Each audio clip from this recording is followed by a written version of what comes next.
unfortunately, slight advance is personally doesn't really measure what we're talking with those keys are off the Magic Kernel PC. I guess we'll survive. I guess we will.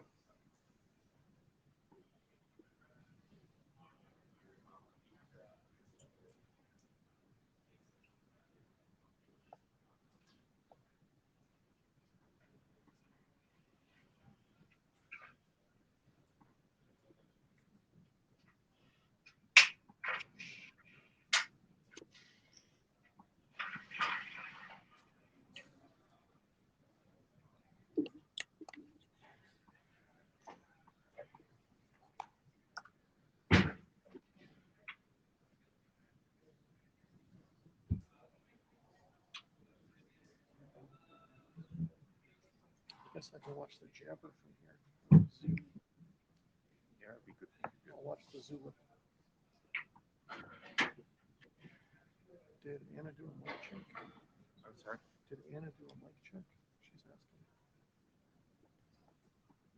Did she mute I you? heard Anna talk, Okay, so we're good then. I heard Anna and Gory have a discussion, so they're all set. All right.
Just a mic check.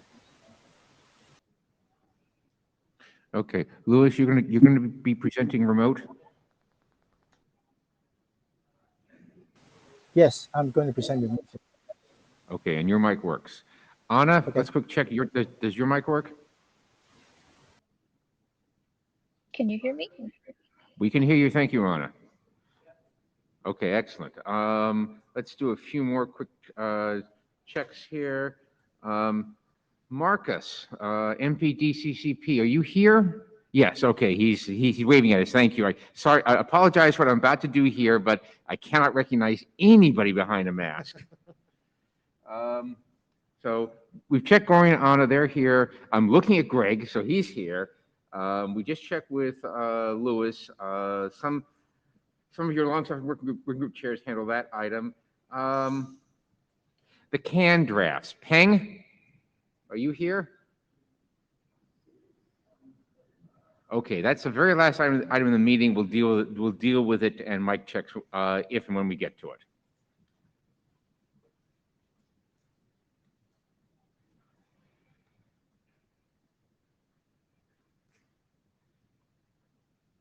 Okay, so Magnus, you're gonna take notes. Can we get one other note taker, please?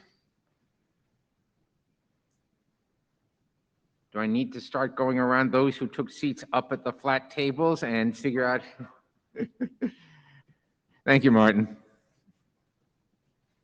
And the job isn't voluminous notes. Please, we're mostly interested in capturing important things said at the mic and important conclusions reached.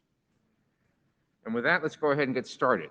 This is the Transport Area Working Group at IETF114 in Philadelphia. Your work group chairs are Gory, who is remote out there somewhere. There he is, waving at us. I'm David Black, and this is Wes Eddy. Okay, this is the note well.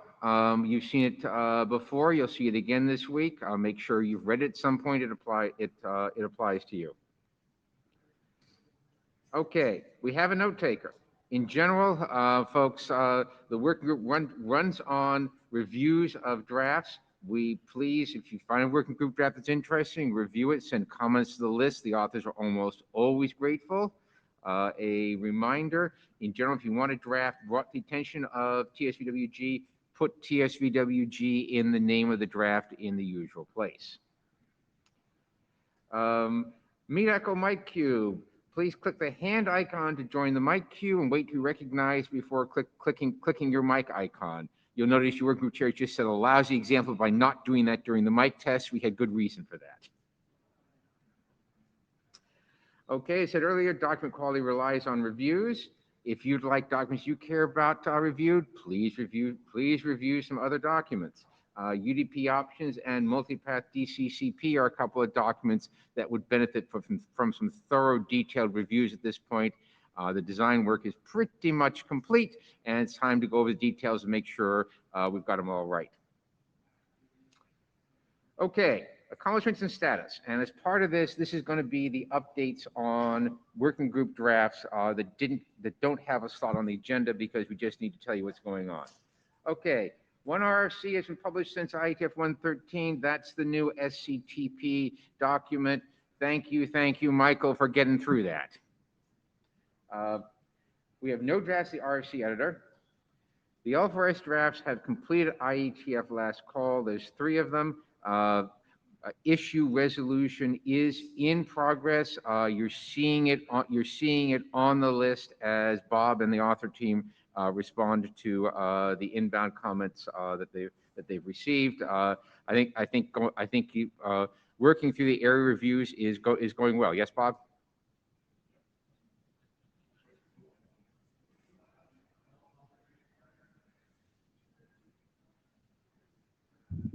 Hi, it's Bob Briscoe. I'm editor of all 3, and that so far everything's been resolved that's been sent, but there were 12 reviews lined up, and I've only seen 3, so I don't know how long we wait before I issue another draft. I think you get to make the call. When you think you've got enough material done that we ought to issue another draft.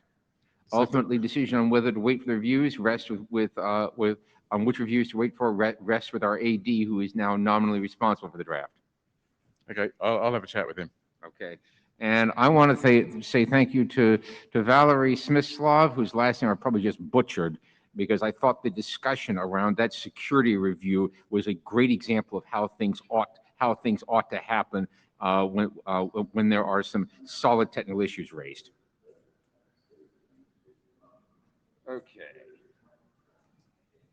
Okay. We have 2 drafts working group chairs and authors after working group last call, where they're with me. These are the ECN encapsulation draft.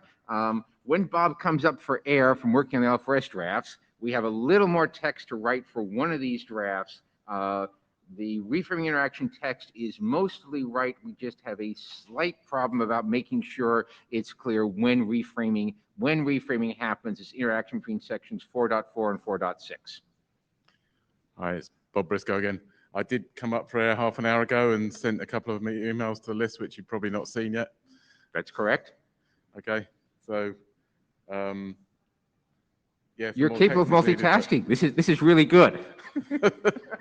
Yeah, some more text is needed, but I detect it's going to be more along the lines of we can't disagree, so we're just going to agree to disagree, and this will have to be sorted out later. I will take a look at it. I believe before you sent those emails, my impression was we just need a little bit of scoping text to explain when reframing happens and when you have to do the congestion accounting as part of reframing. And with luck, we'll get there. Okay.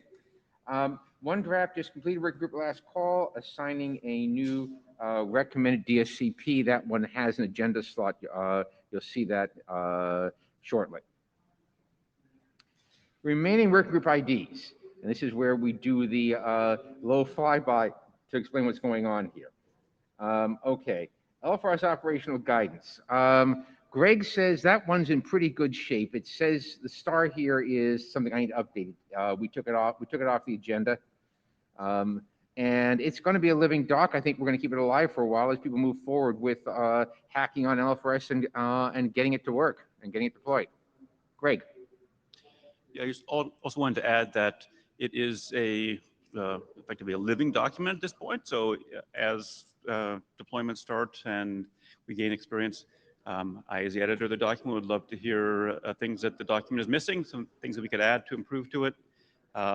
It's already a product of many inputs from many individuals, but the expectation is more will come in. So please feel free to contact me or the list if you think there are things that we can add to improve that document.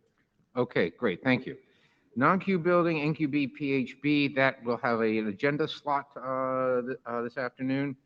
UDP options and datagram path MTU detection for UDP options. Gore, you want to say a word or two about those? Sure, yeah. Both of the UDP options drafts are simply waiting for Joe to say this is the last version that he wants to put to the working group. I believe that all the issues are known by Joe and the text is pretty much there. I'm just waiting for Joe to say it's ready. Okay, sounds good. DTLS SCTP continues to move forward. We know we have to publish the new version of it because 3GPP needs it to deal with large cert chains. SCTP NAT is expired. Gori or Michael, any words of wisdom on that? Is Michael wanting to comment? Michael, go ahead, Michael. So can you hear me? Yeah. Yes, we can hear you. Go for it. Yeah. So I had some discussion with. I mean, I looked at again at the feedback from the former transport AD and the current one, and basically, the way to resolve most of the issues are removing any STTP specific thing from the document and just do translate the IP address, but don't translate the port number. That seems to be the simplest way to address both of their comments. I also chatted with Claudio, and he sort of agrees they are focusing on what's available right now. And then the question is whether we really need a document describing the obvious thing or not, because the core of the SCTP NAT document was how to do it in an SCTP specific way to deal with not being able to change the port numbers. Another one was someone contacted me and said that it's almost impossible to deploy a NAT without being able to change the port numbers and without being able to be DOS attacked easily. I tried to contact him and figure out what the way is. So that's why I'm not sure if it's worth reducing the document and spending the effort or just drop it. Magnus at the mic. Yeah, a question for clarification here. When you say, I understand that the NAT specification part might be the simplest, just do nothing special at all. What about the SCTP parts? Those recommendation part of how you actually deal with that? Are there nothing left of that? I mean, what you do is you change. If you don't change the port number, you just change the private address. What is specific? I mean, the only specific thing is that you can't change the port number, but that should be obvious. Yeah, but so I mean, all the other stuff is how to deal with take the verification tag into account and deal with port number collisions. Yeah.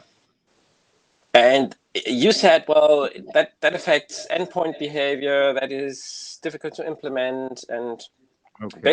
basically the same major points came from Martin, and they are valid. So it's okay. Sounds like we probably ought to take this to the list with the notes reflecting that it's that the value of a draft that only does the IP address translation, doesn't contain SCTP specifics, is unclear. But I think we need to move along here in meeting time. Thank you, Michael, and thank you, Magnus. David, I think I'd be happy to see a simple document if it was going to really be used. So there's no bar about how simple it can be if it's really used. But you guys need to talk a bit more before we get to that decision. All right. So happy to take it to the list. Yes, please. Take it.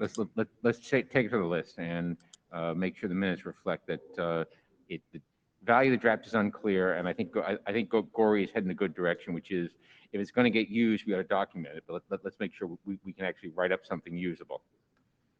Multipath DCCP has an agenda slot later. Related IDs to the working group. These are all individual drafts. User reports for experiments. It's on the agenda for later. Later, we'll talk about it then. Enhanced port forwarding functions with CGNAT also on the agenda later. We'll talk about it then. There's a draft WANG TSWG SWSLC FEC scheme. It's been posted to the list. We've not seen any interest in it. If you're interested in this draft, please post the list or talk to the chairs about it. It's not on that one is not on today's agenda. Milestone review. Okay. The two milestones here that say April, those milestones are about to be achieved. So I'm not going to go work on putting new dates on them. I'm going to guess that between Bob and myself and the folks on the list, we'll probably have those drafts submitted sometime next month or by sometime in September at the latest. Gory, can you reach out to Joe and between the two of you figure out what the dates ought to be for the UDP options draft? Thank you. Everything else is still on course one way or another, although we'll talk about the first two drafts, NQB PHB, we will talk about in this meeting. SCTP NAT support you just heard about. In considerations for a new recommended DSCP is on the meeting agenda. Next year, DTLS over SCTP, multipath DCCP, and right now we have a July 2023 tentative date for L4S ops. That one's very, very malleable. We can easily make calls as we go along as to when is the right point at which to close the material and publish it versus keep it open because interesting things are being learned.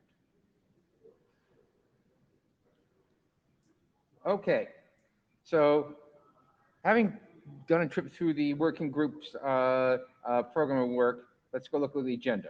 So these slides are the agenda. We just did the milestones review. Chairs update these slides. We've just managed to get through ESA encapsulation draft status, LFRS draft status, and active working group draft status in general. We have 4 working group drafts, 4 sessions on working group drafts. Mark is going to talk to us about multipath DCCP in a couple minutes. Anna and Gory on considerations for assigning new DSCP. Greg White on NQB and the L4S interop update, where good things have been happening around here. Then we get individual drafts. The chairs are going to talk about user reports for experiments. Heads up, folks, to explain what is going on here. This is a process draft that has basically come out of the ports review team about something they think would be very useful in terms of managing ports. We're probably going to move fairly quickly on it. We'll have more to say when we get this agenda item. Then we have enhanced port forwarding functions with CGNAT. And if time permits, computing aware networking drafts. The items up to item 4.2 are normally budgeted for 1 3/4 hours of our 2 hours. We'll see how things go when we get there and how much time is left for those drafts. Would anybody like to further bash the agenda? Going once? Going twice? Consider the agenda bashed. And now for something completely different. Wes. Or Martin. All right, we can do it this way.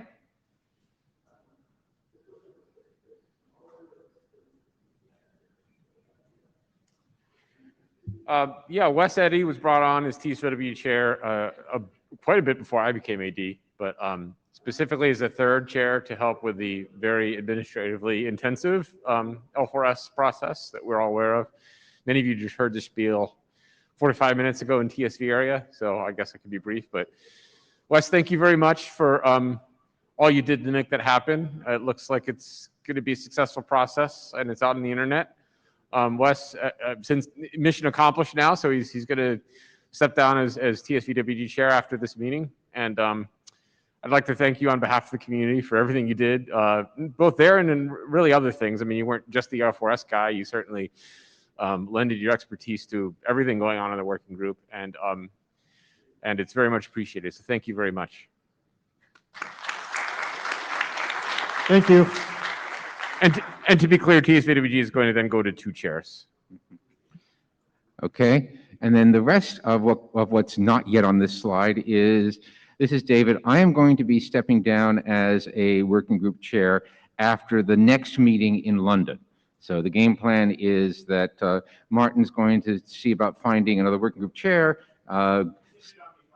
Yes, and then Gory, that new chair, and myself will make London happen, after which I'm going to step down. I have been a chair for quite some time, helped a number of drafts along. It's been an adventure. It's been a pleasure. Thank you to thank you to everybody who helped.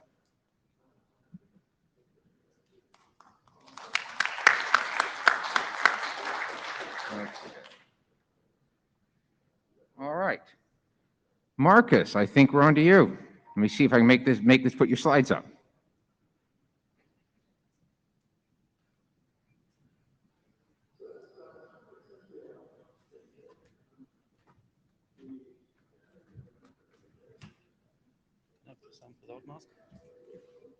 You should be fine. Just tell us when to advance the slides. I think I have to do it from here.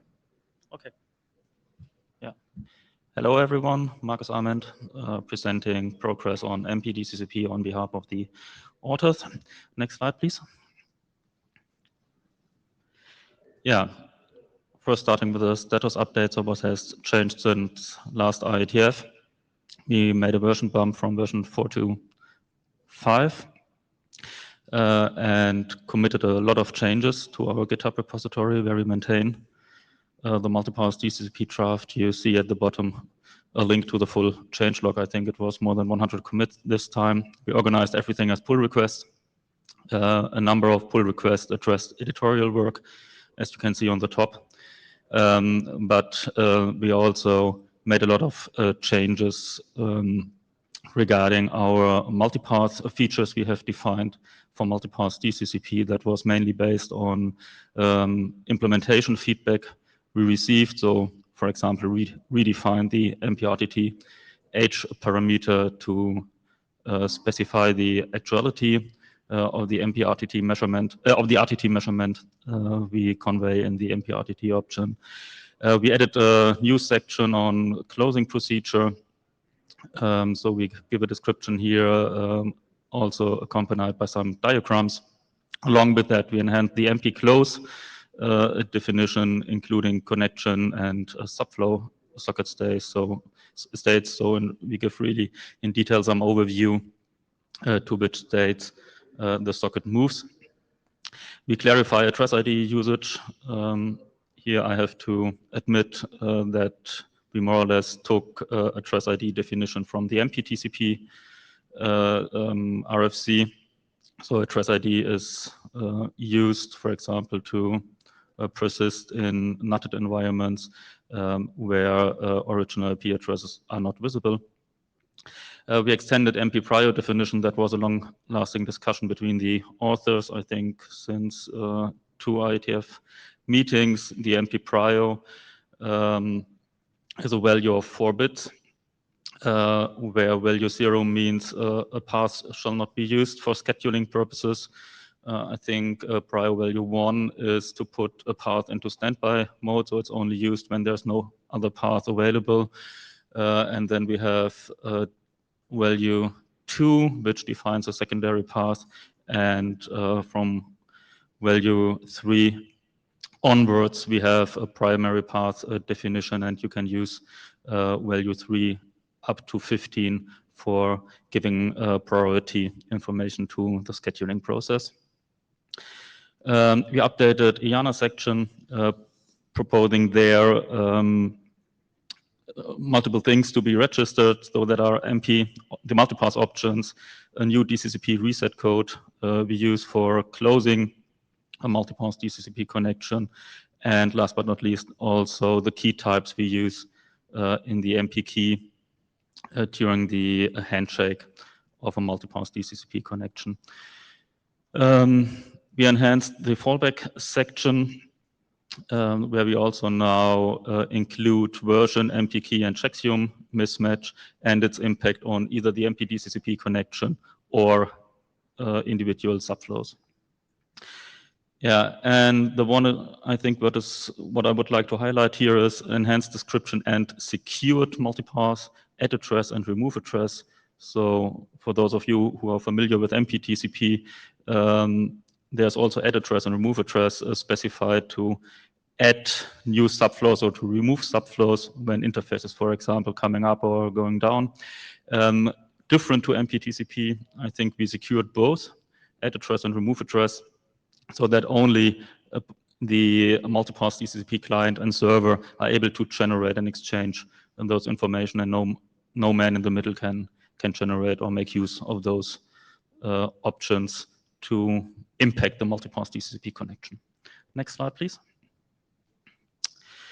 Yeah, maturity state of the MP DCCP. So as we already announced last IETF, we freezed the feature state. So we do not expect that any new multipass option will be specified. We are pretty much convinced that we have everything which is required for a successful implementation and usage. So focus is now on, as you have already seen in the introduction slide, on editorial fixes, incorporate more feedback from external review. For example, Matt Bucadere has already made a great job and gave a very comprehensive feedback, pull requests and issues. You'll find the links at the bottom of the slide. We expect more external review quite soon, at least people promised to us. And where we also focus on is on clarifications and design improvements based on prototype implementation. You will see in the next slide that we are heavily working on completing the prototype and incorporate all the multipass options which are specified in the draft. And the feedback we get from this implementation helps us to improve our MP DCCP draft. Next slide, please. Yeah, that is exactly the slide I reference to. So this gives an overview again on what is completed in the draft, what I also outlined throughout the last two slides.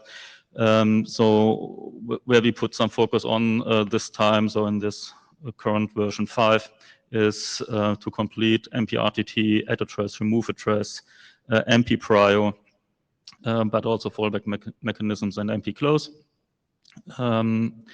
Most of them due to our work on the prototype. And if you look into the prototype column, you see that more or less everything is now incorporated, available in the prototype, this Linux reference implementation we have of the MP DCCP. So where we put a lot of effort in is to implement MP add address, remove address, and also MP prio. What we improved in our prototype implementation, because it was not fully implemented, was the MP join, which did not cover the address ID, and the MP RTT, which where the type and age parameter was missing. Though that is completed now. You also find here in the slide the individual pull requests in our public GitHub repository where we maintain the reference implementation. We have started now to implement also the MP confirm. MP confirm is used for a reliable exchange of multipath options. So far in the draft, this is defined for add address, remove address, and prio. Yeah, which is still missing is to have all the fallback mechanisms implemented. And what is completely missing is the fast close and the close. Our goal is to complete all these missing things until next IETF in London.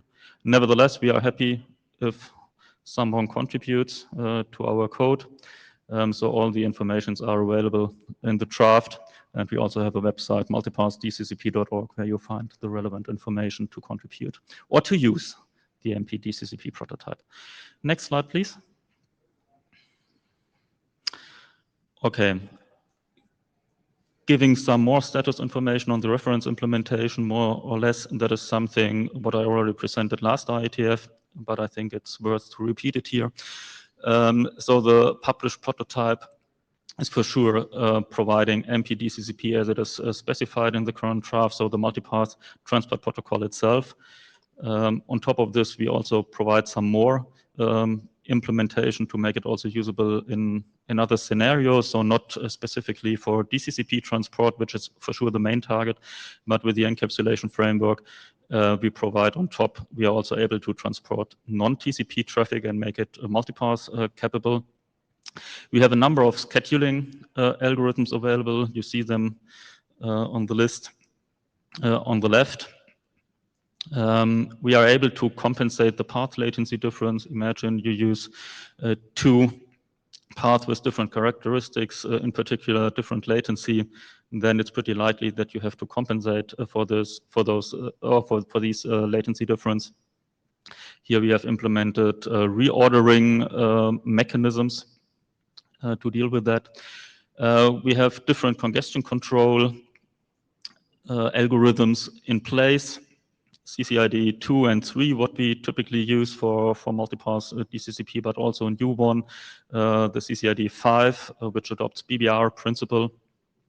We try to drive this in ICCRG, but I think from the previous TSV area meeting, yeah, we all know that this is at the moment a little bit difficult to drive new congestion control mechanisms. So let's hope that this will be solved soon, so that we can really specify CCID 5, which we think is very valuable for MP-DCCP. And last but not least, we are also able to establish and destruct subflows during operation. All of this, for example, helps us when it comes to adoption of MP-DCCP in frameworks like 3GPP, HTTPS. I will not go into detail here, but it's quite helpful to have all these additional functionalities on top of MP-DCCP published, and makes it quite usable in many, many scenarios. So all this is available since last IETF, where we presented this, so please make use of it, especially the adoption into Android and Linux-based devices should be quite simple. The 7 selectable scheduling algorithms, we also are convinced that they enable a range of use cases and can be used to demonstrate the effectiveness of multipath DCCP. And an announcement, so we plan an additional reordering mechanism to be published using MPRTT for dynamic path latency difference determination and equalization at the end. Next slide, please. Yeah, some general updates from the MP-DCCP ecosystem. I think that is also something what I presented in detail last IETF. So MP-DCCP is proposed as a so-called lower layer solution to the ongoing release 18 study phase on ATSSS enhancements.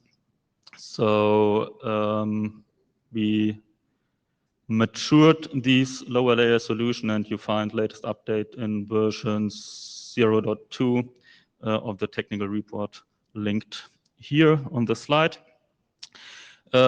Some interesting work we also did, or people did when they used MP-DCCP to demonstrate the bad effect of multipath latency difference on end-to-end services to queue reordering. That was contributed also to 3GPP, a discussion around the ATSSS.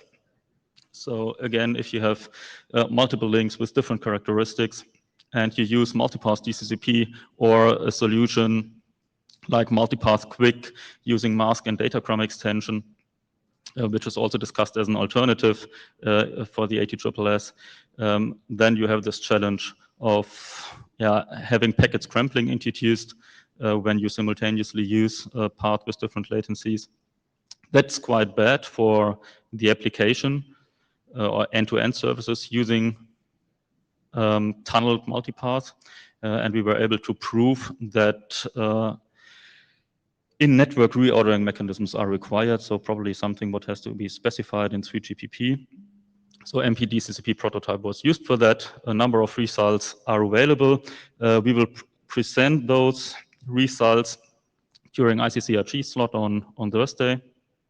And what we especially verified, how the impact on quick end-to-end, but also the effect on traffic using different congestion controls end-to-end. So quite interesting word, and I encourage you to listen to the ICCRG presentation. OEM will start MPDCCP smartphone integration in September. That is what this OEM told us, with focus on interoperability with MPDCCP proxy. And also because 2 universities reached out to us asking for some help to setting up MPDCCP to get it compiled and so on. So that they are looking into MPDCCP, and one of them we know is looking into MPDCCP for vehicle communication. Next slide, please. Yeah, coming to the question, is there any feedback from the audience?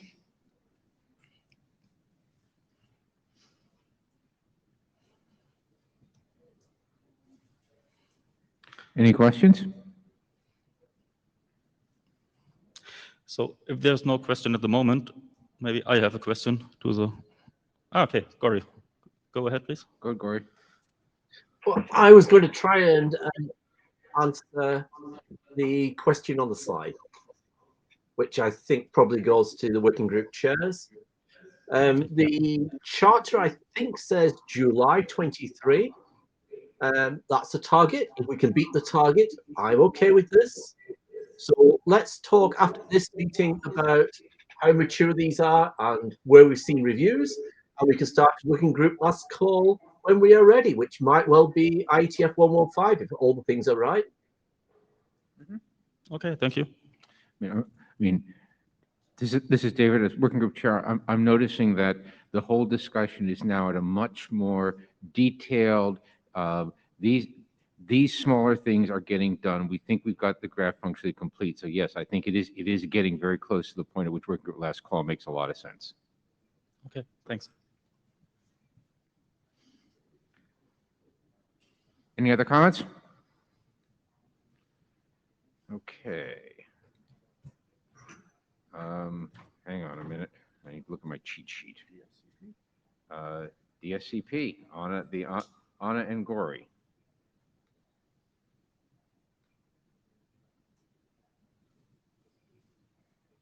Yeah. Hi. So Go ahead, hello. Anna. I'm here with the latest update of our draft versions presented in the DSCP. So for those who don't know, this draft aims to give an overview of what observed mappings exist out there in the internet that could potentially improve DSCP assessments. Since last IETF, our document has gone through working with we received lots of comments and have just the other day uploaded a new revision, which we think addresses all of them. Next slide, please. Anna, we're having a little trouble with your audio. If you can reduce your mic volume or mic gain, that might help. Okay, give me one moment.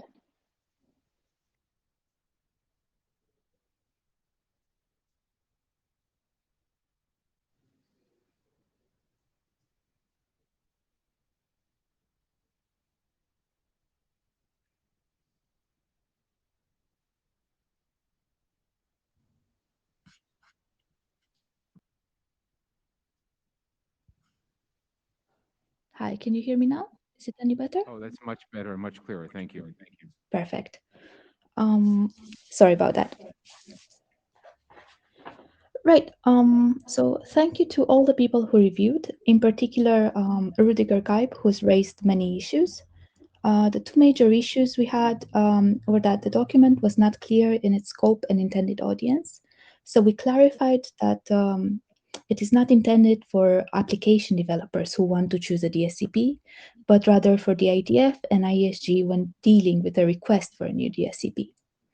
So this is included in the new revision. And we also reworded a paragraph about networks which follow RFC 8100 to avoid any implication that RFC 8100 is not compliant with the DiffServ architecture. Next slide, please. There have been 17 minor issues raised as well, and I've included here just the highlights.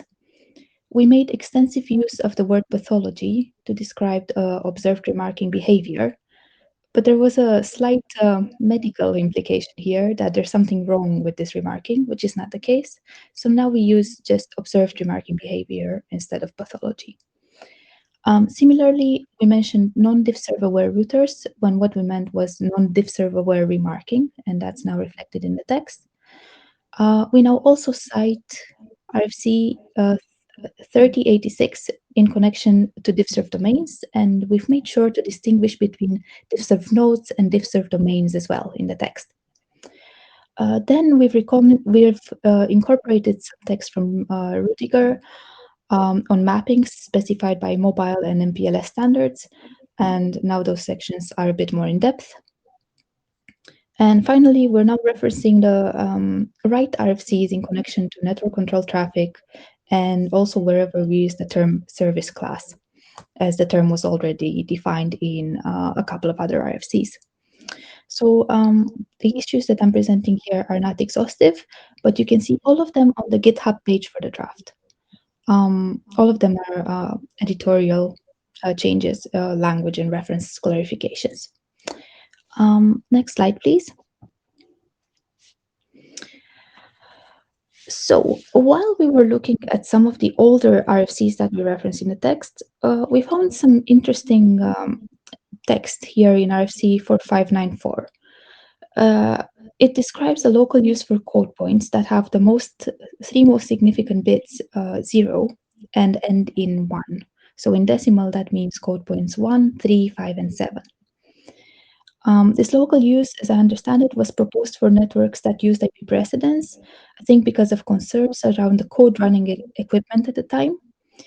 But since then, code points in pool 3, which includes the one I've just mentioned, were assigned to standards action, and then also code point 1 was assigned to lower effort. So going on to the next slide, please.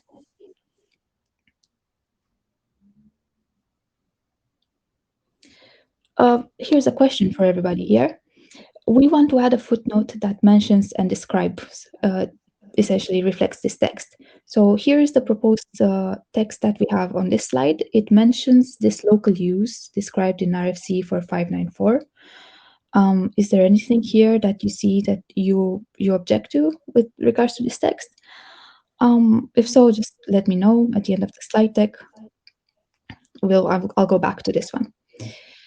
Also to clarify, the assignment of DSCP5 and the discussion around that is not in scope for this draft. So next slide, please, which is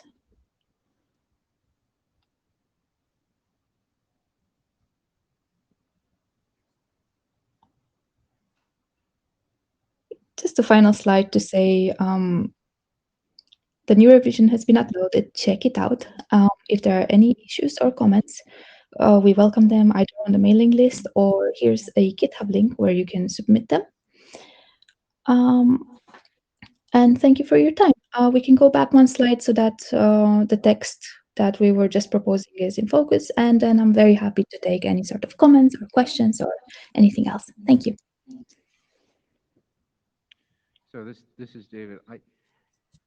I think you found something, and I'm not sure what to do, but I think it is important to recognize that we now have a recommended use for DSCP1. And so I think a note saying that things have changed since RFC 4594 is probably in order, and I don't want to spend the next 15 minutes trying to wordsmith it. But I do think you found something there. Good catch.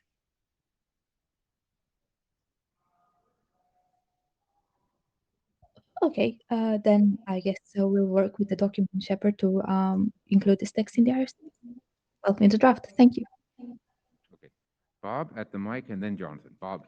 Bob Briscoe, wouldn't that imply that we ought to do an erratum to say that the new use of it ought to have updated the previous text or something like that. Let's take a careful look at it.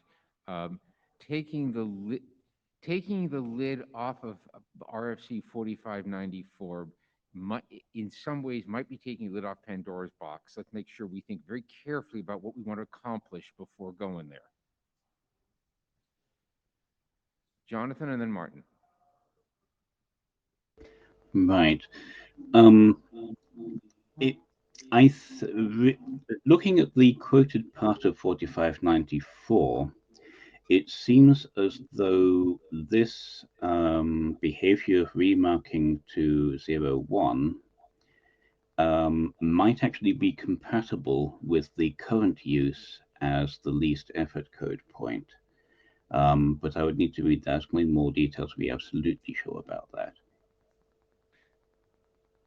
I will simply +1 your remarks, Jonathan. Martin? Martin Duke, Google, no hats. Yeah, I would say at a minimum, we would want, I mean, assuming that this is in fact an update that, I mean, not using the IETF word, but in fact, if 4594 has been superseded by other documents, then writing it down here is useful, just as a matter of having text, leaving aside all the technical document status questions. I will also note that 4594 is informational, so if we decide to open up the box, we could just update it.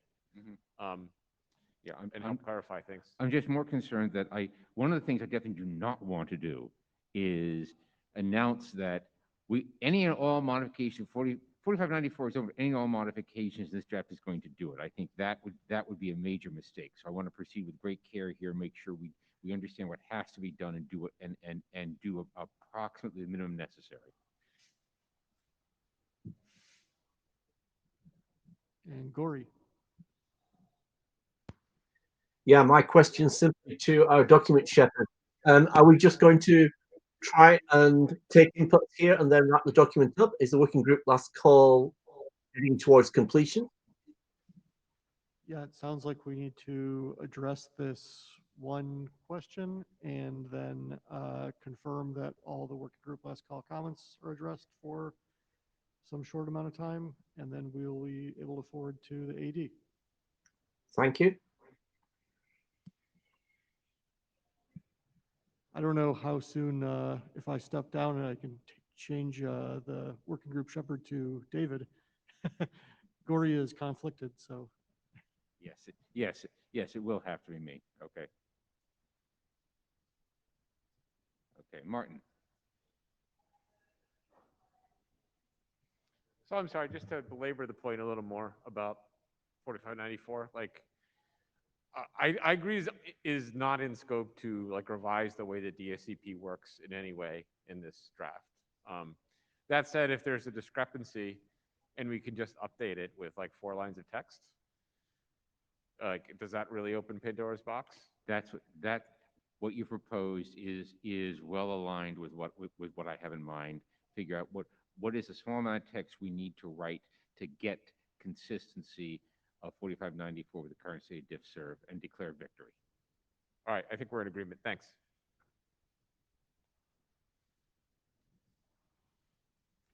Okay, now. All right. Okay, we get to do this the hard way. So, Greg, which deck is next? Interop or NQB? NQB. Okay, I have to go do something. Left meta double click. Give me a minute.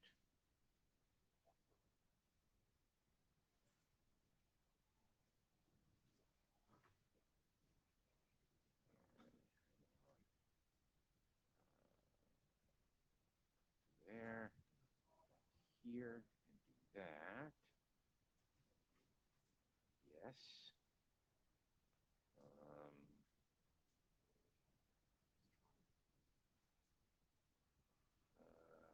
I think it's.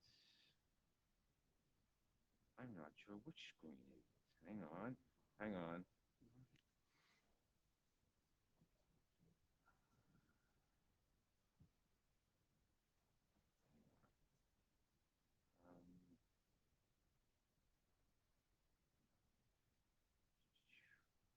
go close a bunch of windows I don't need here, and we'll see if we can make this work.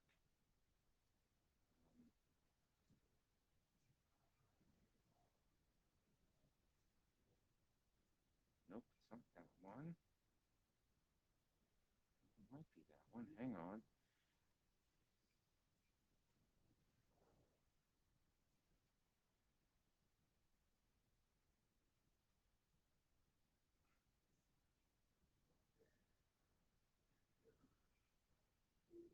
Okay.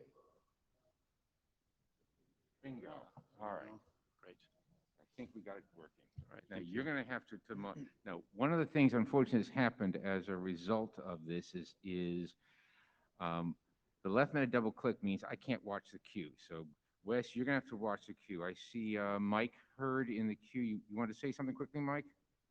Yes, your volume from the room is very low to the remote participants. Thank you. Okay. I'll speak up. Greg, you want to start speaking? And Mike, you want to let us know if you can hear Greg? Test 1, 2, test 1, 2. Is that loud enough? But I can hear. I can hear you. All right. All right, update on the NQB draft. Go on to the next slide. So the status here, the last published update was a draft 10, which came out on March 4th. It's not been an update since then. Milestone here is to submit this as standard RFC by, proposed standard RFC by September. And what is left to do? Next slide. Turns out that selecting a diff script code point for to recommend in the draft that can reach consensus amongst all the people in the working group has been more challenging than maybe I anticipated it would be. I think in part because the goal of this is to encourage and enable its use end-to-end from across the internet, from senders to receivers. And there are an awful lot of existing practices in place around diff script code point in different networks, and finding a single recommendation or single set of recommendations that everyone can live with has been challenging. But currently, what we have in the document, just as a refresher, is that the recommendation for applications, if they comply with the NQB description, is that they should mark their traffic with the value 45. And then on the network side, networks that don't support the PHB should treat NQB traffic as default, but should preserve the marking distinction. So the traffic passes through their network with that marking distinction intact. And then the third major bullet, networks that do support the PHB, things get more complicated. So they must maintain the marking distinction, but they should not send NQB marked traffic or NQB traffic as 45 across interconnections. Instead, they should use the value 5 across interconnections. And if they're sending traffic across a customer access network link, so into a customer's home network, for example, they should use the value 45 there. And that involves remarking in that ISP network between the values 5 and 45 in order to make all that work. And that's where, on the next slide, that's where there's been some discussion. Well, actually, before I get to the discussion, the rationale for that was presented at IETF114. Font is probably a little bit small to read on the screen, but the idea or the rationale for the value 45 is that there are hundreds of millions of Wi-Fi networks around the world today that will meet many of the requirements for the NQB PHB today with no modification, no reconfiguration, nothing. If we choose a value that's in the range 32 to 47. So hence the value. Originally, we're using the value 42, but now 45.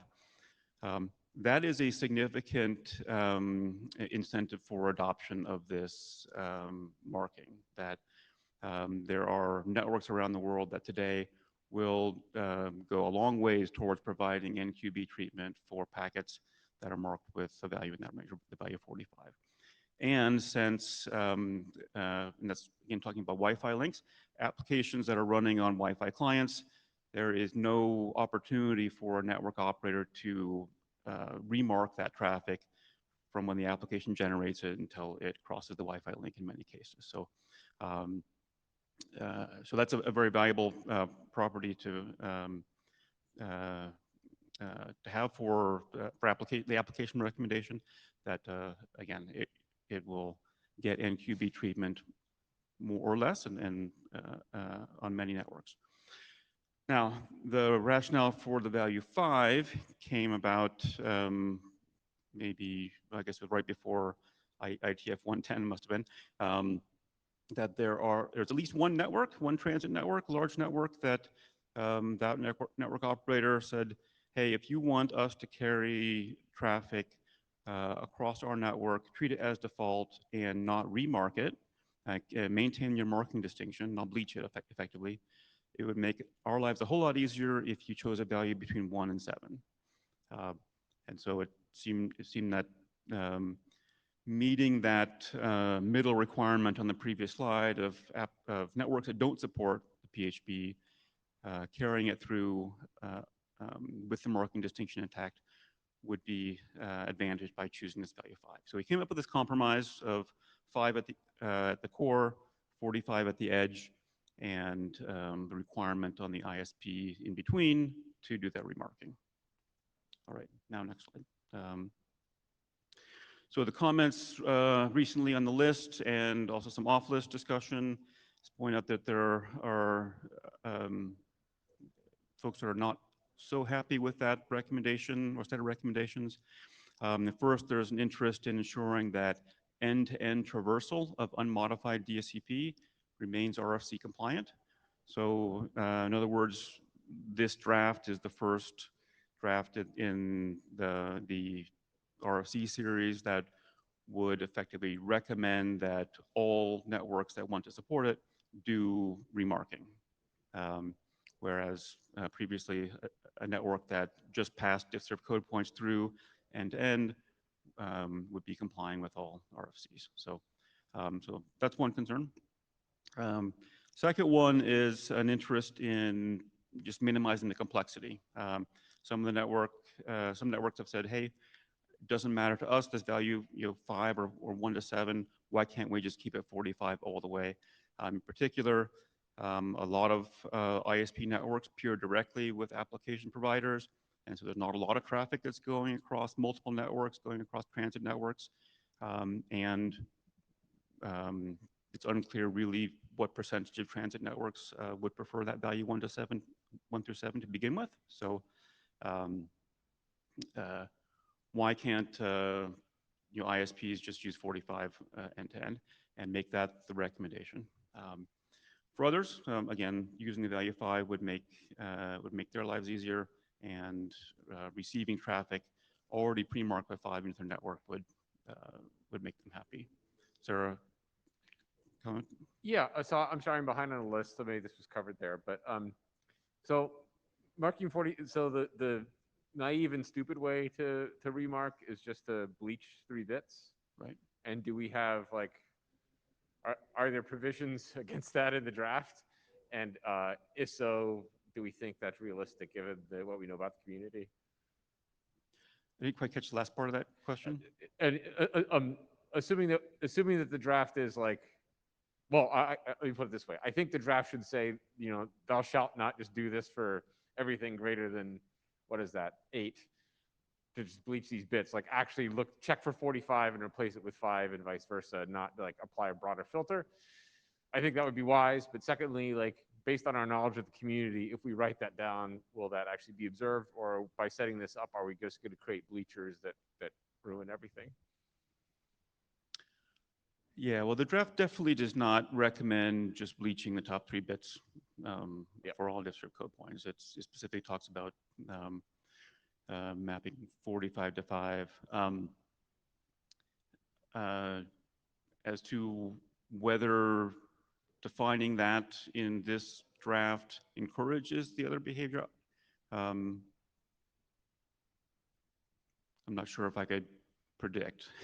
Fair, fair enough. That's fair. I mean, we could make some statements around that, I suppose, that that this is recommended specifically for just kind of hammer that point home, I guess, that it's not intended to mean that bleaching the top 3 bits is the desired behavior for other code points. We could Yeah, I add some mean, text on that, you know, like, I mean, to the extent that the first concern is valid, I think that's where it really is, like that we're going to create collateral damage. But I'm not an operator. Maybe, others could share their perspective on that. But thanks. Okay. All right. Anything else in queue? Yeah. Okay. Yeah, sorry. As part of the discussion, I guess I'd invite other operators who may have opinions on that to chime in. The last point that was made, this was off list, was, or maybe on list at one point, was that some applications might be hosted in locations where they're on a network that would prefer the value 5. And so is the recommendation to use 45 for all applications the right recommendation? I mean, it currently is a should, it's a recommendation. So local practices are allowed to preempt that, but there might be some value in actually having a recommendation for the value 5 in some certain situations. What those exactly get written as, I think, is the open question. Anyway, next slide goes on to a proposed compromise. I don't know if this meets everyone's requirements, but the idea is to change the recommendation to recommend 45 across interconnections, so 45 end-to-end, and then have language that says, in some cases, this may not be the ideal code point in some networks, but if remarking is necessary, recommend the value 5. So we still have 2 code points that are identified in the draft, and some hopefully consistency, at least between networks, that there's traffic is either 45 or 5 NQP traffic. But here the onus would be on the receiver of the traffic to remark the value 45 to 5, unless they have some agreement with their interconnection partner ahead of time. And then the bottom bullet on the application guidance, update that, and to mention that in certain cases, 5 might be preferable, again, providing a recommendation there, and not just leave it totally open to the application developer, but recommend value 5, but also recommend that they consult the network in which they're deployed in order to make that decision. David is in the queue, and then Gory. All right. So this is David speaking from the floor, wearing no hat, but as one of the authors of the regional DiffServ RFCs. Let's see. Oh, I almost basically have to put the mask into the mic. Okay, so David speaking from the floor, wearing no hat, but as one of the authors of the regional DiffServ RFCs. The fact that we need two recommended DSCPs continues to bug me. And I also think that last bullet there is unacceptable, period.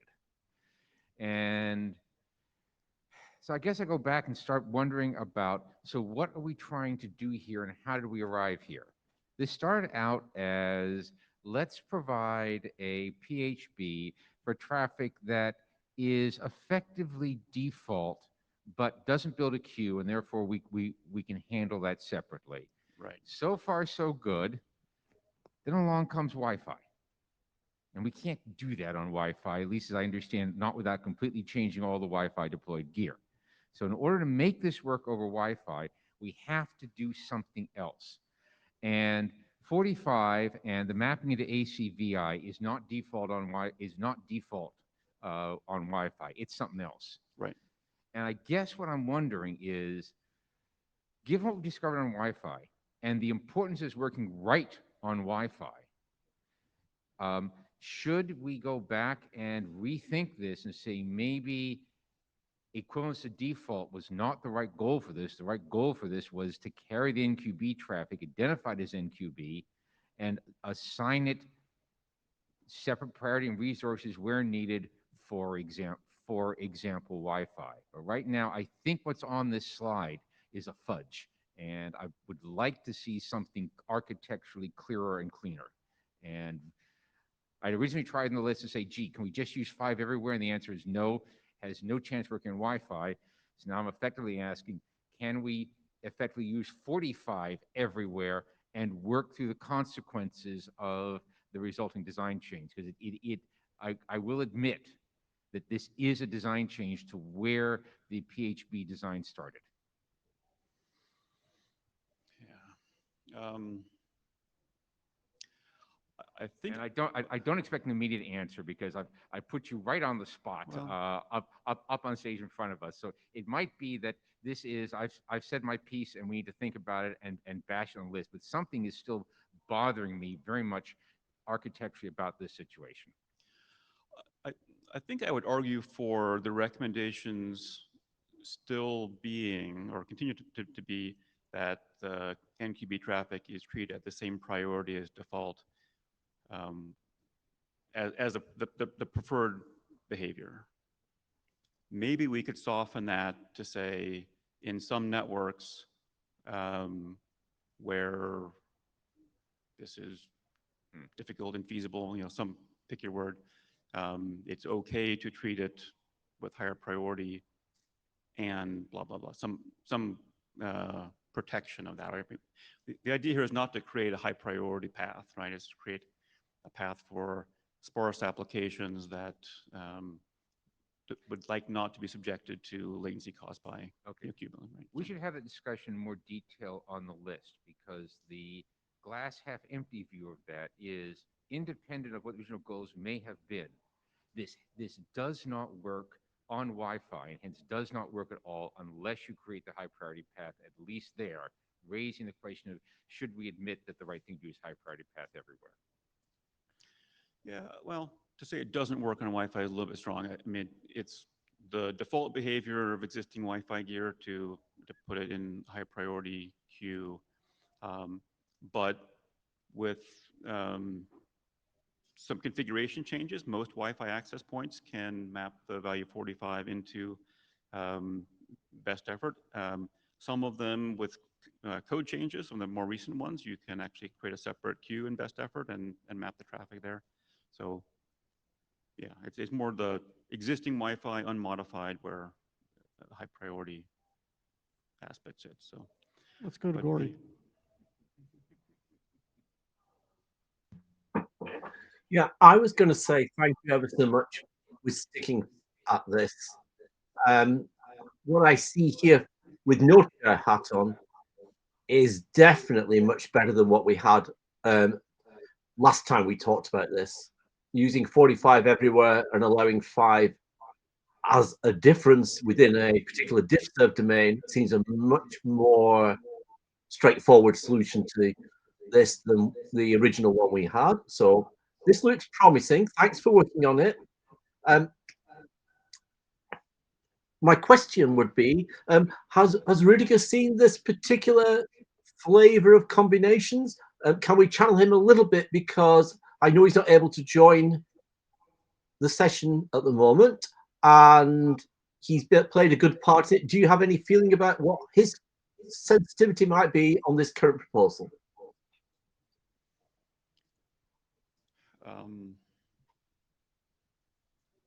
I think he wasn't totally happy with the wording of it, but I was just trying to channel him. Right. Yeah. I'm just judging what's going on. Just aware that there's another person in the room who's helping to try and get this right. Thanks. Yeah, David? David? Yeah, this is David back on the floor, still wearing no hat. Something Gory said might provide a way out of this, which is we are circling something by trying to recommend both values. And I heard Gory say the magic words local use.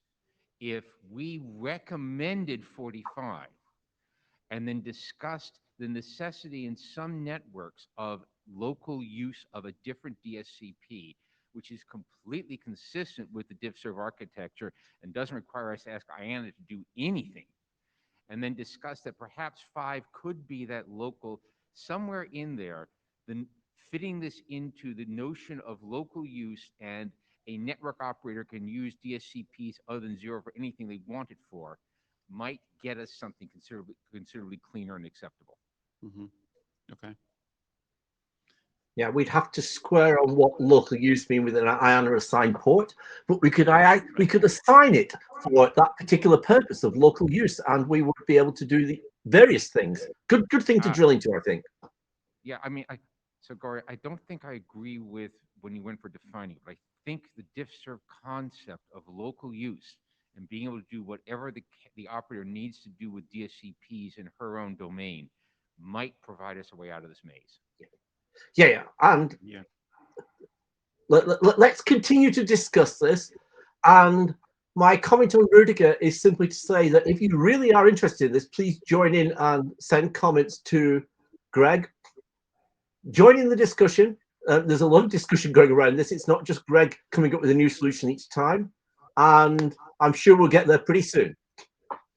Thanks, Greg. All right. Thanks. Yeah, I will, I think after the meeting, send a post to the mailing list with some more of the comments that were discussed off list as well, to make sure everyone is up to speed on that. All right. If there's nothing else on that. Any other comments? Jason +1 to the local use on the chat. So. Oh, sorry. Jason +1, the idea of using local use to solve this one. Oh, good. I'm not completely crazy this afternoon. Okay, cool. All right, so now we need to do hackathon, right? Yes. All right, hang on a minute.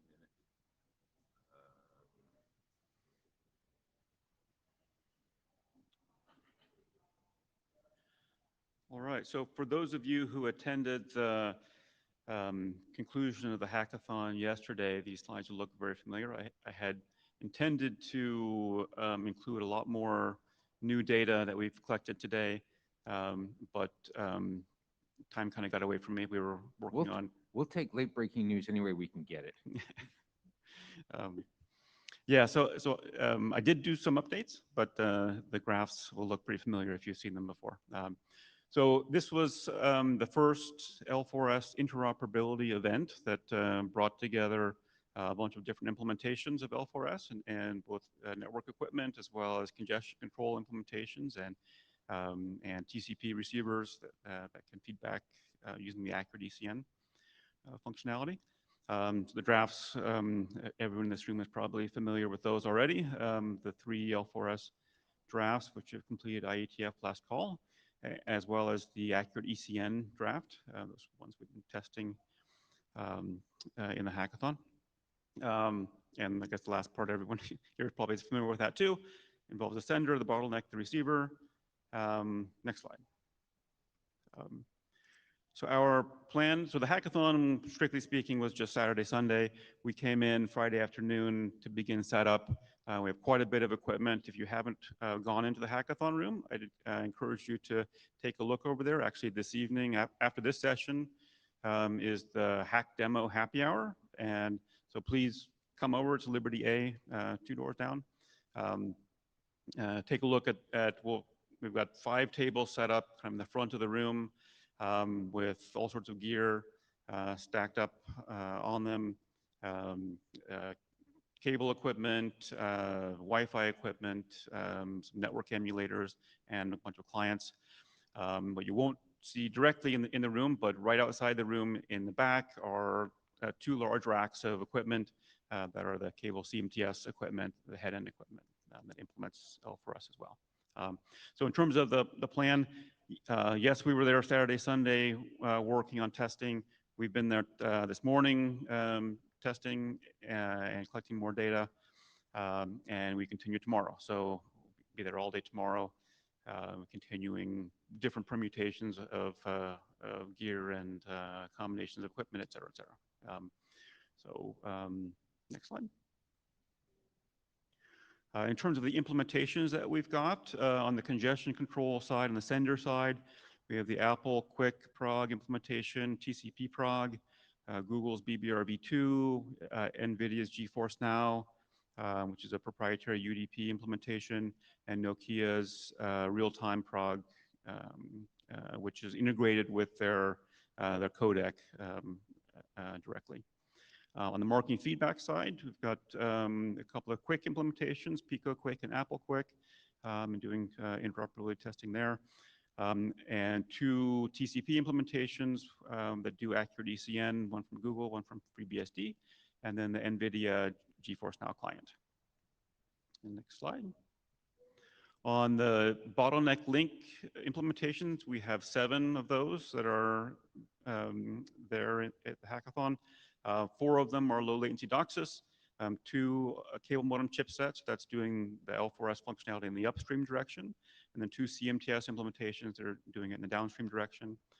2 Wi-Fi implementations, one from Google Nest, the other one from Nokia, and then also a 5G/fixed network emulator that does a full RAN emulation as well as doing the L4S functionality. 6 of those 7 bottlenecks implement the dual queue coupled AQM from the TSV working group draft. And one of them implements an L4S aware FQ coddle. And next slide. In terms of combinations that we've tested so far, I'm not going to go through the whole list, but the idea is to try as many combinations as we can. Some a single congestion control implementation using a bottleneck. In other cases, it's pairs of congestion control, or even like 3 in one case, congestion control implementations simultaneously sharing a single bottleneck.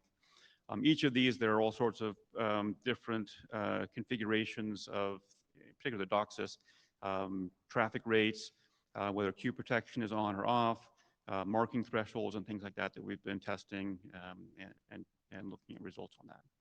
And more will come. So next slide. Here's a snapshot of some of the results, probably not too readable from the back of the room, but actually I may have to look here. So this is, for comparison, classic traffic in the upstream on DOCSIS. And you can see on the top a latency time series.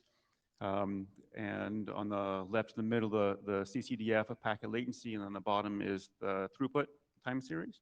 And circled is the P99 and P99.9 packet delay variation statistics. So with classic traffic, so this is cubic, P99 packet delay variation of 30 milliseconds, P99.9 of 125 milliseconds.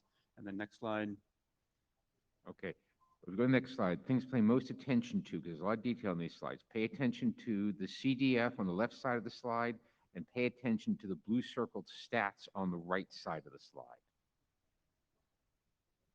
So with the L4S implementation, P99 packet delay variation now 9 milliseconds, P99.9 now 10 milliseconds. And that packet delay variation is not just queuing delay. That includes the media access delay on DOCSIS. So in this case, it's doing the request grant mechanism on the upstream. So there's 4 or 5 milliseconds of delay variation just from, or sometimes even more delay variation just from the media access on that. And the other thing to do is the tool that generated this helped by normalizing and tried to confuse you. Notice on the CDF on this slide is done at about 17. Back here, the CDF is out to 100 and to what, 150, Greg? 150, yeah. Okay. Yeah. Not quite an order of magnitude. Doggone impressive. Yeah, pretty darn close, yeah. And then the next slide, similar result for downstream. Move on to that one. Bingo. And unfortunately, we actually realized after we put this data in the slide that the classic AQM configuration, actually classic AQM implementation on the CMTS that was used for this testing had a bug. It was a bug that actually was discovered earlier, but the correct firmware image didn't make it into the hackathon, unfortunately. So that's why we see the incomplete utilization of the downstream channel here. It doesn't go up to the 200 megabits consistently.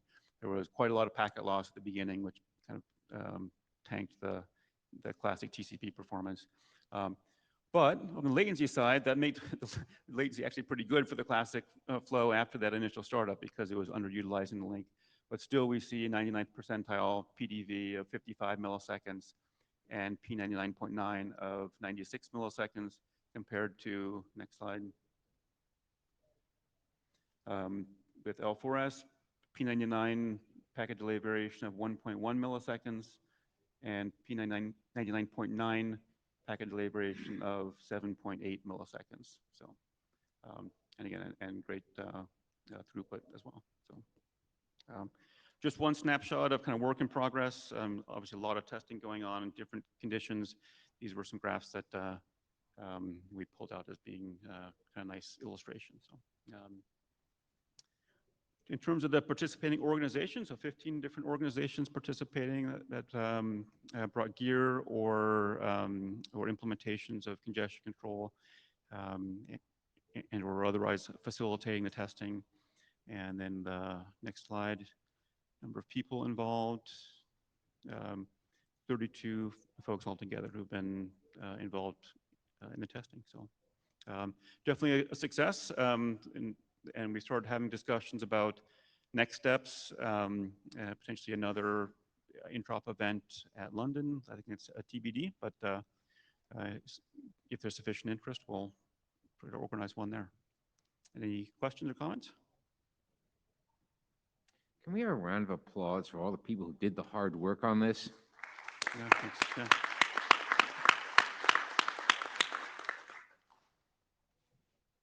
All right, thank you. Okay.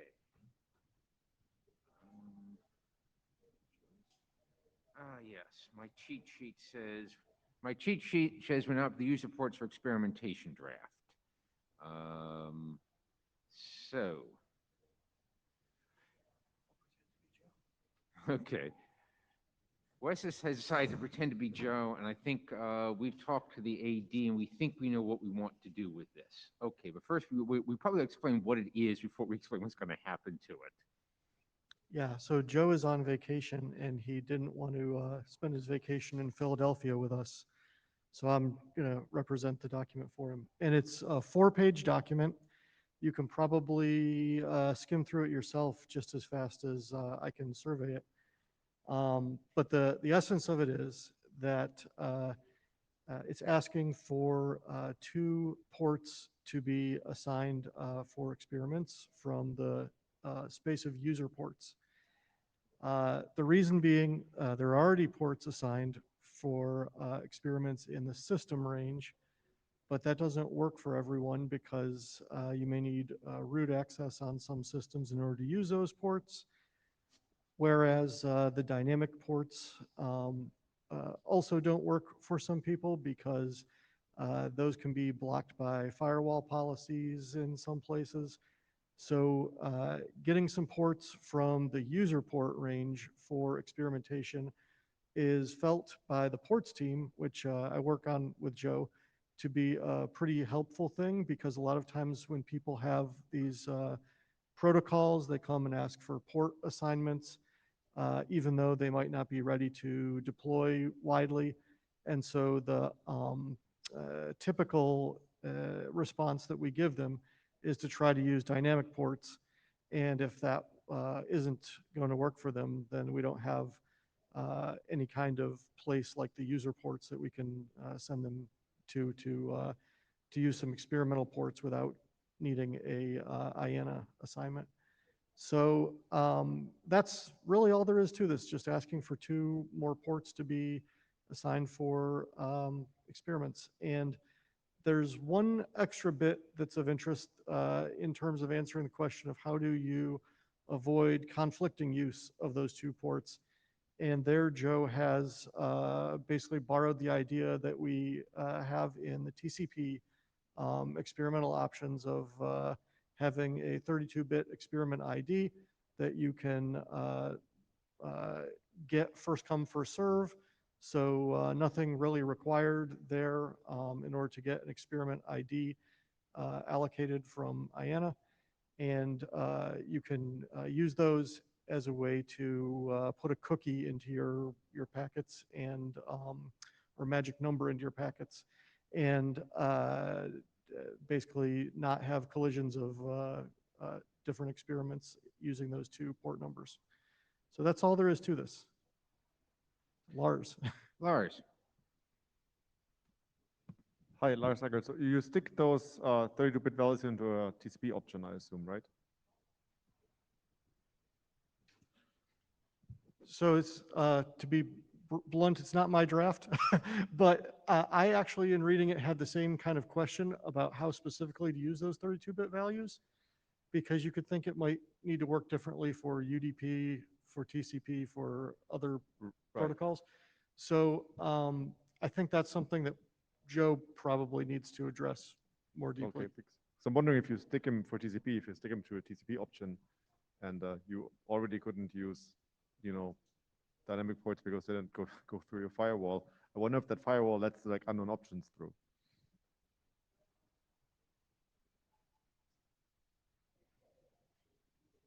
Yeah, I mean, my reaction to that was to one possibility would be just stuff the experiment number, magic number, at the start of the payload of the experiment.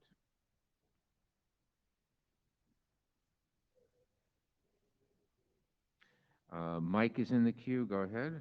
Oh, okay. Actually, Lars is headed back to the mic. My reading of the draft was that it was to do exactly as you said, David, to put it at the front of the payload. And I might note that this is supposed to be transport agnostic, so it wouldn't work to put it in a TCP option. That wouldn't work for UDP, for example. So you put it in front of the transport payload or the IP payload? Transport payload. Okay, In essence, you start off with TCP. You start off the stream with this magic number, Right. and if you've got a protocol that thinks it's doing framing on top of TCP, this is a good thing to put in the frame header.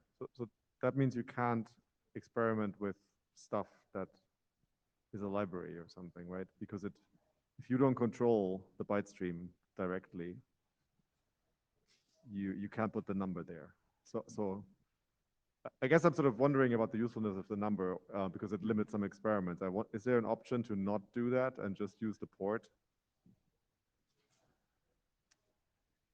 Martin Duke, Google, no hats. Although with a hat, I apologize for not thinking of this because you sent me the draft and I had a warning of it. But yeah, the middle box. I mean, so the like payload problem also is a middle box problem. Like, as everyone knows, it is like extremely common to chop up the payload and repacketize it. And all the dumb middle boxes in between will be very sad. Mm-hmm. Okay, so we're going to start an adoption call on the list. Probably figuring out running the adoption call during August and see if we can get more discussion going on how to use the how to use the experiment ID. I believe that's it for that draft.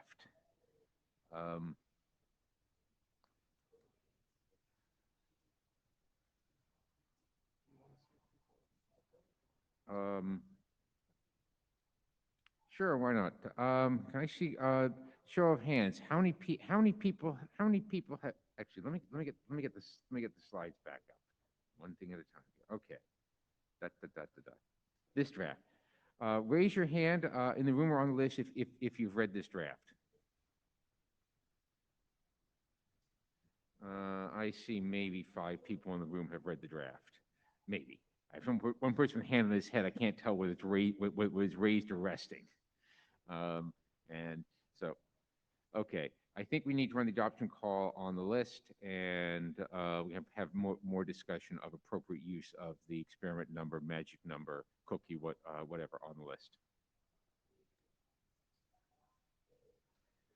Okay. Let's see. No, wrong button. Hit that button.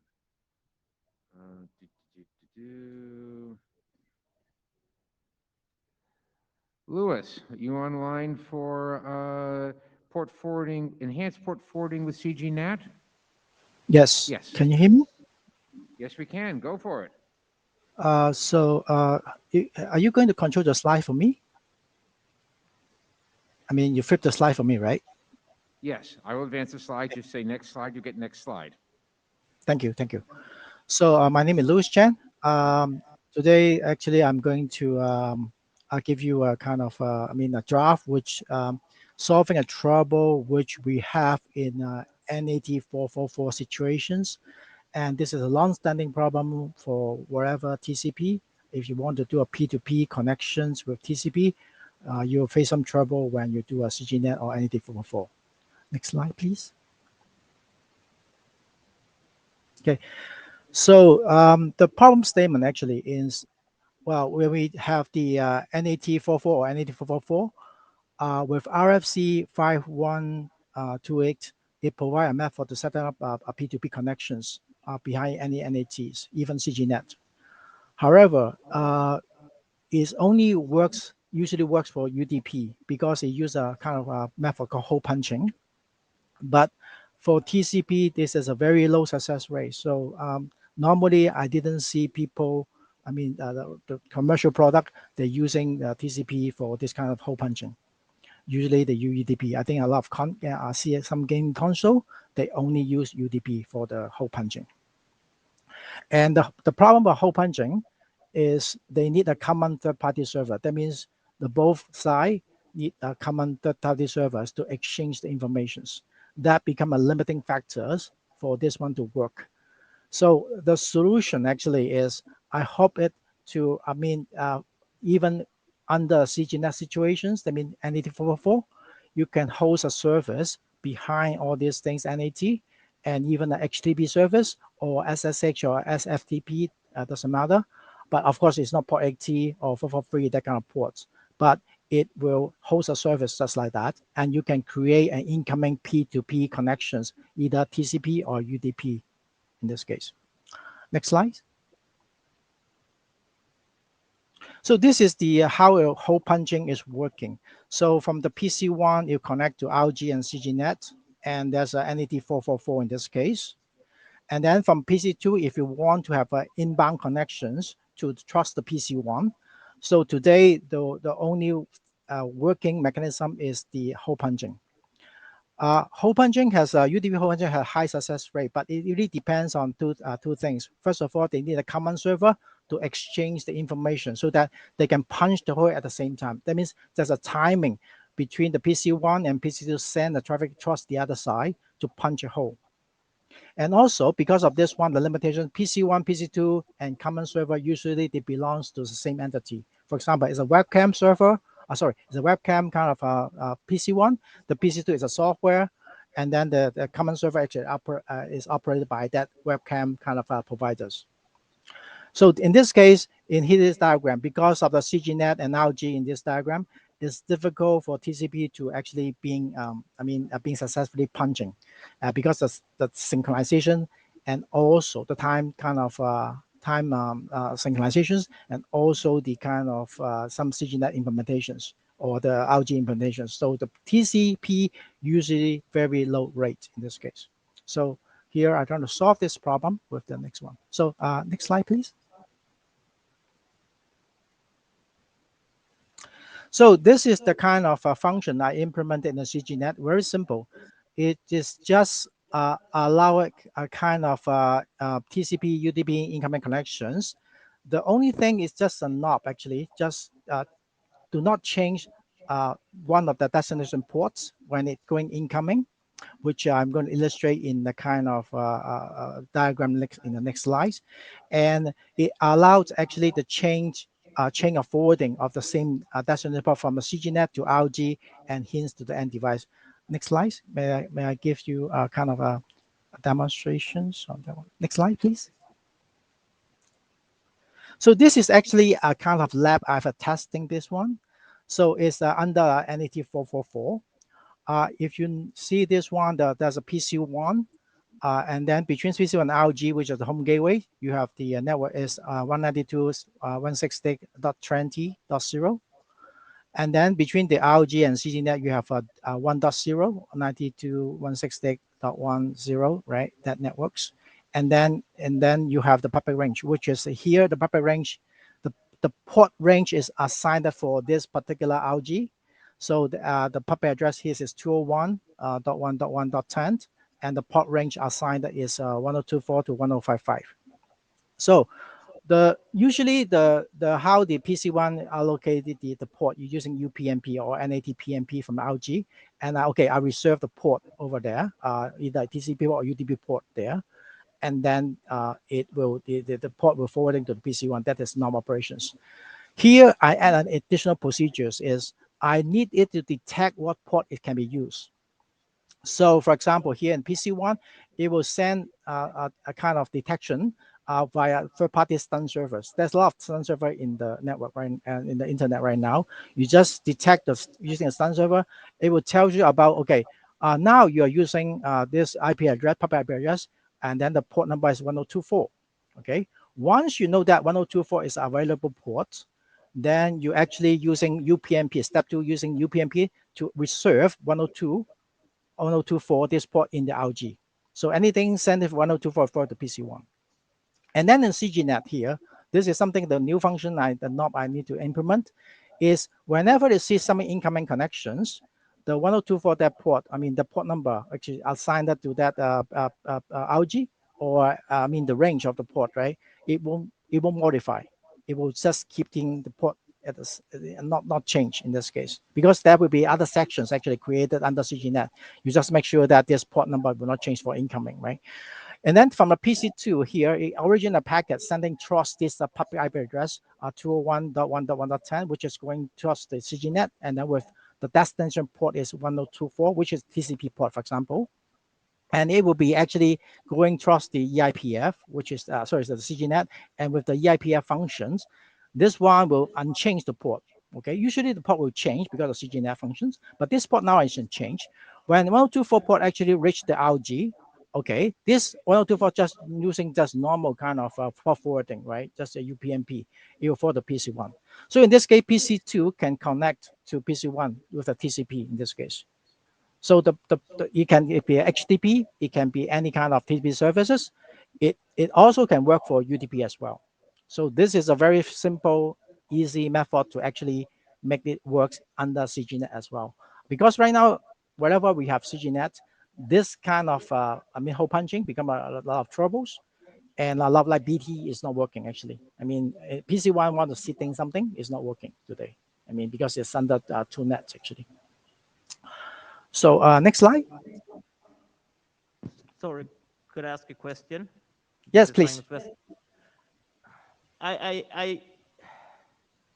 What is you're saying about registering or something? What's actually causing you to have this behavior? Because if you have this behavior always, aren't you giving you up a lot? If you're actually making the CGNet endpoint independent for everything, then you're losing all the capacity of the CGNet. You mean EIM? You mean EIM enable?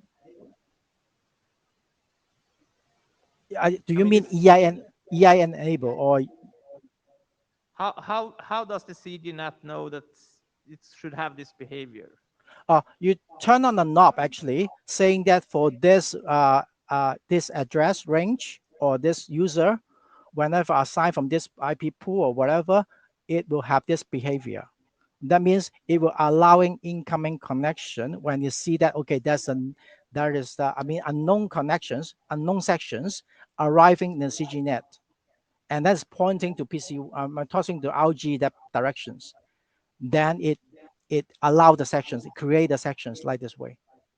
Okay, so because I didn't understand that from the draft at all. How that part, or you didn't explain it. It wasn't present, I think, in the part for saying that you need to have some configuration step there. Yes, that's a function. This is why a new function is not something actually a procedure, and you need a knob to turn on in the CGNet to allow incoming like this way. Otherwise, it's just looking at the section tables to see whether that section already created or not, right? So right now, you need a knob to actually enable this function so that it will allow this one to pass through. All right? It sounds like you actually need a config per RG to say whether the RG is offering services, and hence the CGNAT must behave this way.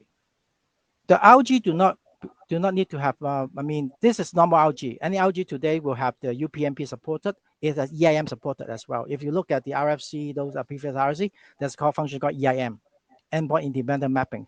All the RG today have this kind of function already there. So you're missing the point. Sorry? You're missing the point.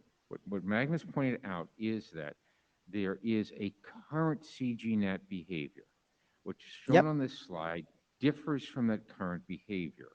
How does a CGNAT know whether to do the existing or the new behavior? And it sounds like the answer is it's a per RG configuration of how the CGNAT behaves.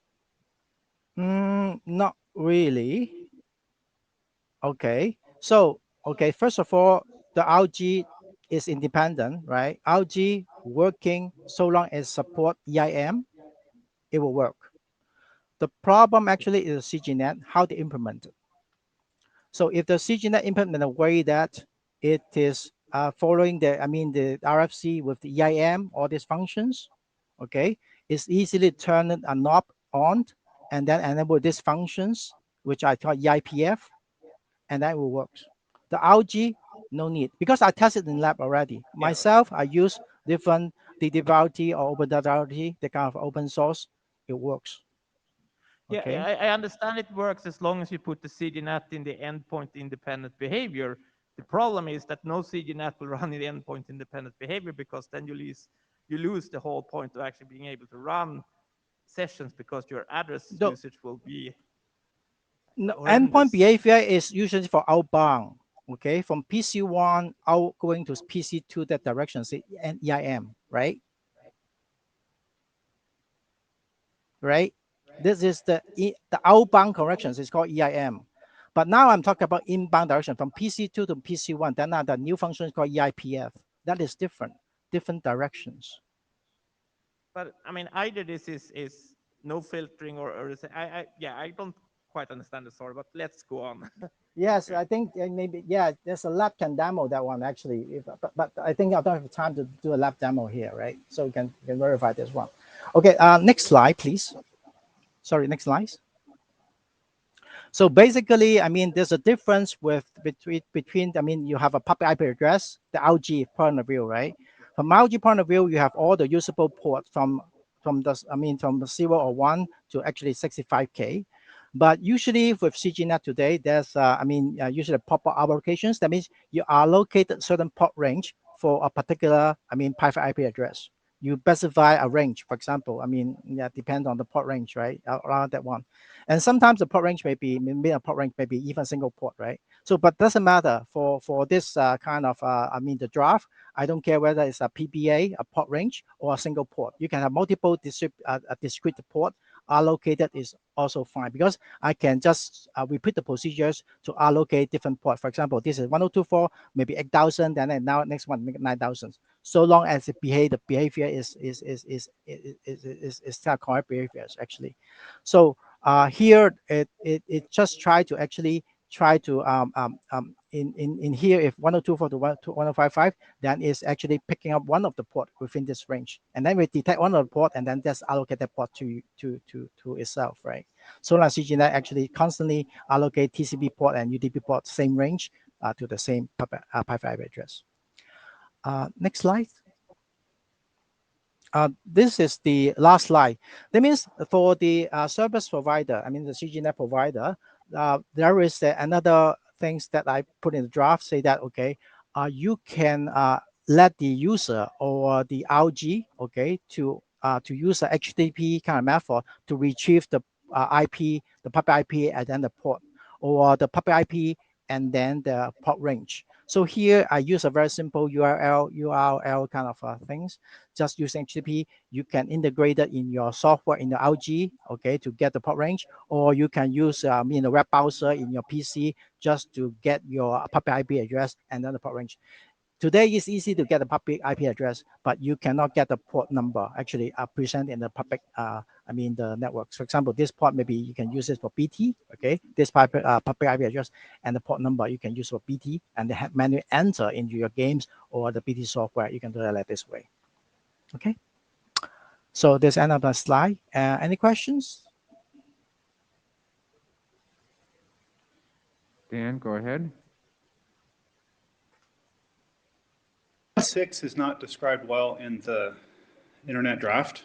In fact, I didn't see a discussion of it at all. And I'm confused the order of events for getting the punch through to happen and the incoming port to happen. So slide 4 or 5, I forgot now, but the slide Magnus commented on seemed to show after the hole punching and the RG communication and stuff had occurred, but there's no discussion in the draft of how that order happens. If it starts with PC1 and goes to RG, and then the RG is what signals the CGNAT, or the PC is what signals the CGNAT, it would be great if the internet draft described those sorts of things. Yeah, in fact, actually, you can see it like, a series of port forwarding from, for example, if you know port forwarding, right, in the home gateway. So if you allocate 102 port, whenever traffic go to 102 this port will send to PC1, okay, you register this one.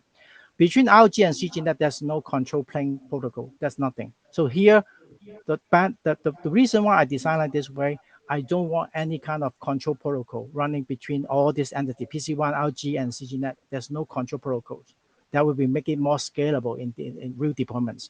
So here, actually, the 1024, actually, you can receive it like this. If I see 1024 this one, I will send it to RG, actually, because this one, whenever you allocate, you have a private address, which is the 192.168.1.11, which is assigned. When this one actually 1.11, this one assigned to the RG, immediately actually there's a kind of public IP address and port number, port range will be allocated. This port PBA in this kind of allocations, and this 1024 actually is part of the port number. Actually, can be forwarded towards the RG that portion. That means this AIPF only enable the things, actually anything within 1024 and 1055 is just forward to this RG, to this 192.168.1.11 in this diagram. This is just make it blind and just forward to the whole, whatever things forward to this guys only. So you can see this is like a series of port forwarding only. Just from the PC2 to PC1 directions is a series. I'm not sure I answered the questions, but I hope it makes it clear. Yeah. I think I'm going to call time on this question. Ought to be taken to the list. If you think the working group ought to work on this draft or something like it, please post the list or come talk to one of the working group chairs. Okay, sure. Thank you. Thank you, Louis. Click there.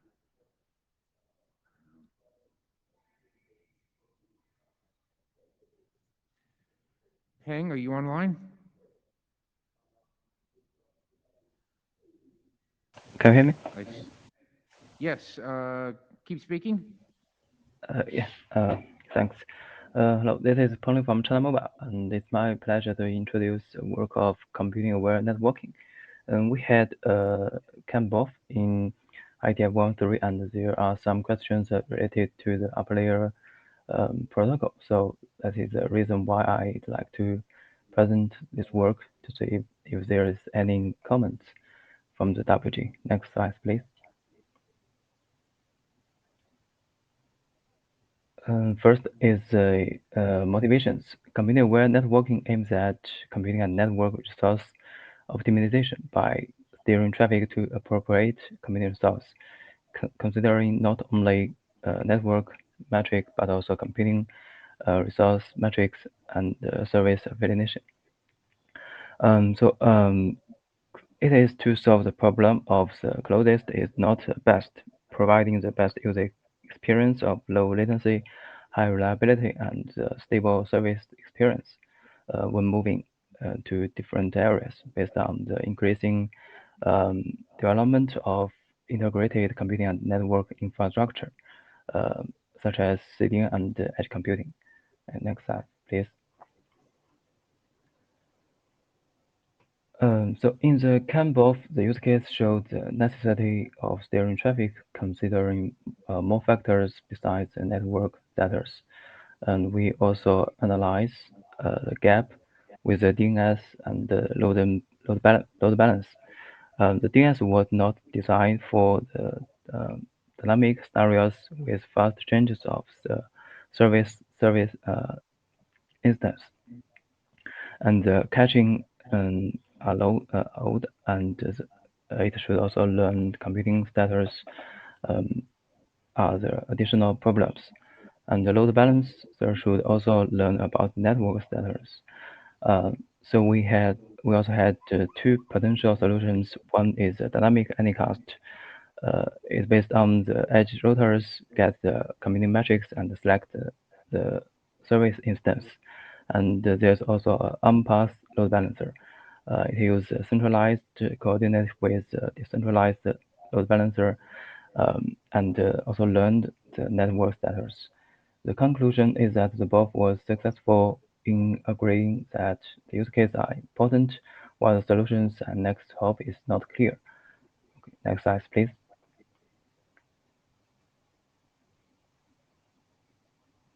So to promote this work based on the BOF discussion, we collected 36 issues in the BOF discussion, gave the responses, and update the draft accordingly.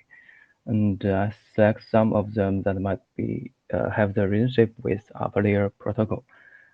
First category is what the relationship between CAN traffic steering and service deployment, discovery, and upper layer protocol.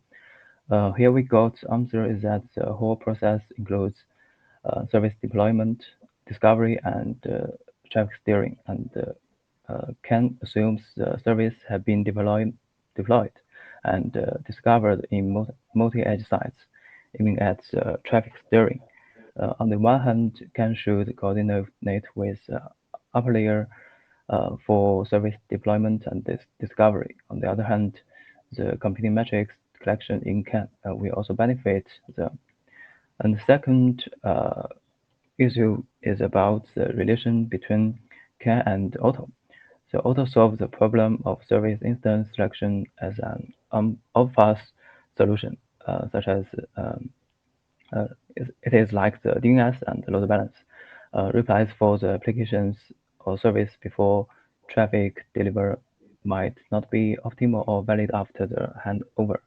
So more details are needed of Auto, including some extension to support multi-deployment, quick interaction, integrate more performance metric information. And here are just the issues about the upper layer protocol. More issues could be found at the GitHub. Next slide, please. And we also had updates the 3 key drafts of problem statement, use cases, gap analysis requirements, and diecast architecture, and also submitted a new draft of computing resource modeling to describe the possible modeling of the computing resource and usage in CAN. As a discussion after submitted this draft, the instance selection mechanism should be another item based on the modeling, which we will continue working. Next slide, please.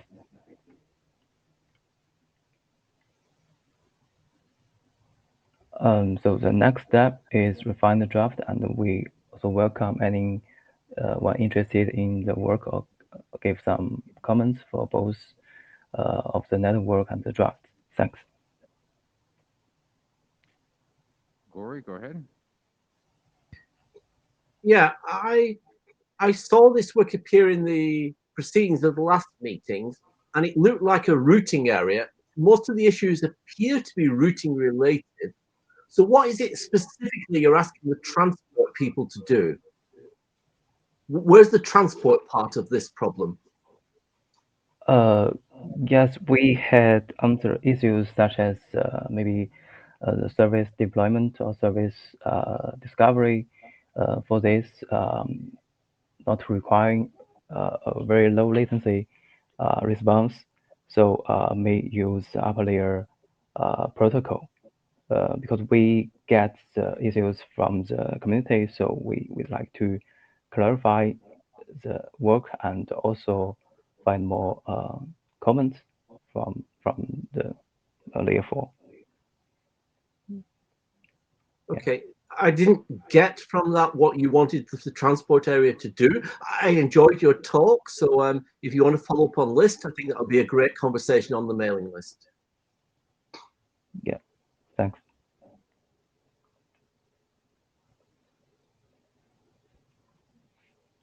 Martin?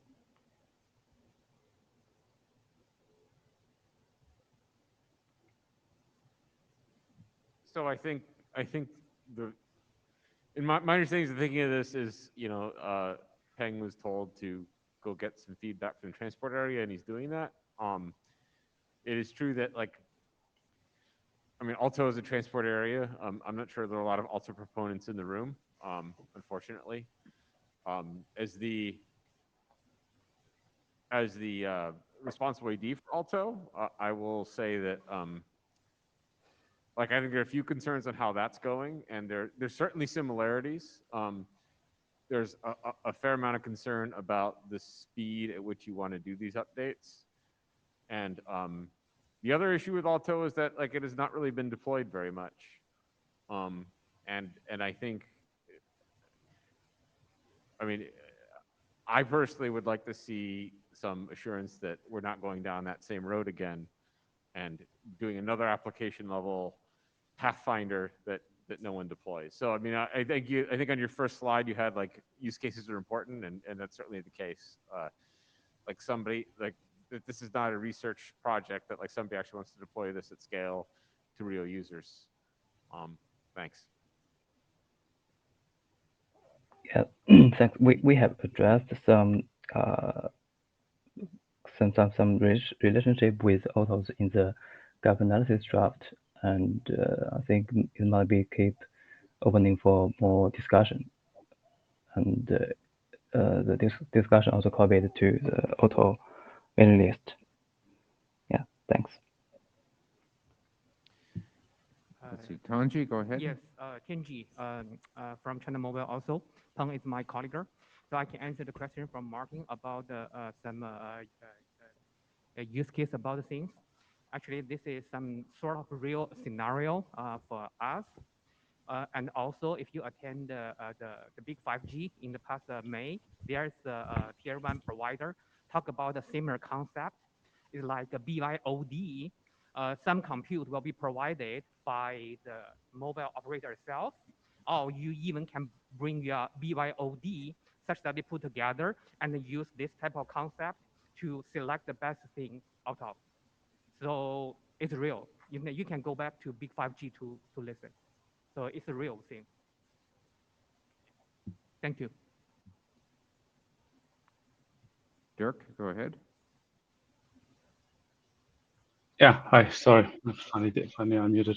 Yeah, as one of the causes, apart from the update to the transport area, I think the linkage to Alto that Martin made was a good one, because it's if you look at the mechanism proposed, Alto is, and we described this in the gap analysis as an off-path solution, and CAN is proposing an on-path solution, which is why it's positioned in the routing area, and the lessons learned from Alto, I think, are very, very important to take into this, which is why we're focusing also in the gap analysis to look deeper at systems like Alto and to understand where, for instance, the frequency and the dynamics of the updates are an issue with off-path solutions like Alto, which is why CAN is proposing an on-path solution where these frequencies of change of instance selections can be much higher. And in some of the use cases, you can see those in the use cases, the frequency, the higher frequency is required, and it's one of the benefits that CAN is promising, at least. as a solution in the use cases. So there is a relation to Alta in terms of the insights, in order to really prevent what Martin was referring to go down the path of yet another similar solution, which kind of like suffers from the same drawbacks. And I think that's why we're kind of reaching out to the transport area, because the Alta work is being located and conducted in the transport area. There are a couple of possibly also transport protocol related aspects, which we haven't deeper discussed yet in CAN, but personally, we've in some of our own work, we've been looking into some of those issues that have to do with the existence of several service instances. How do you handle transport connection change really quickly? These may be things to come back to the transport area as well later on if this work progresses in the routing area. So it's another potential connection point. Thank you. And Martin, AD. I'm sorry. I'll try. I know I'm staying between you and dinner. I'll try to be brief. Right. So I'm like, my personal mission is to figure out what the status is of Alto in the real world, and I've not completed that mission. But I will say that, like, issue number one was designed for peer-to-peer, and that use case sort of imploded. They are trying to get over to CDNI and some other things that seem to make sense, and that draft is like just made RFC, so I don't know how that's going to go. Yeah, so I would encourage you to engage with that community and find out what their pain points have been in particular. And absolutely, if you have very specific transport questions related to, metrics to use, transport style metrics, and so on, Alto and IPPM are not particularly well represented in this room, but are in the transport community and would have a lot of the knowledge points there. TSVWG is open to you for certain kinds of transport expertise, and if that's what you need, then by all means approach the chairs, and we'll do what we need to do. Thanks.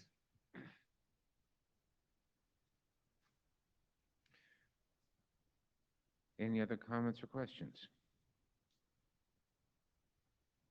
All right. Peng, you want to have some closing remarks? We will consider the comments and continue working on this. Thanks.